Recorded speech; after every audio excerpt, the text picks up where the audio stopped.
మరి నీ మెడలో మంగళసూత్రం, నీ హస్బెండ్ మా ఇంట్లో అద్దెకి దిగటం? ఒంటరిగా ఉన్న అమ్మాయికి ఈ సమాజంలో సేఫ్టీ ఉందా? నో. ఎందుకంటే నా సొంత బావే నన్ను టార్చర్ పెట్టాడు.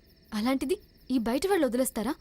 అదే పెళ్ళైన అమ్మాయి అయితే దూరంగా ఉంటారు. సో నా సేఫ్టీ కోసం ఈ మంగళసూత్రం కట్టుకున్నాను. ఫ్రెండ్ని హస్బెండ్గా పరిచయం చేసి మీ ఇంట్లో అద్దెకి దిగాను. చూడటానికి అమాయకంగా కనిపిస్తున్నావు కానీ నువ్వు పెద్ద డోంగిరివే. డోంగ్రీని కాబట్టి నిన్ను లవ్ చేశాను. I love you.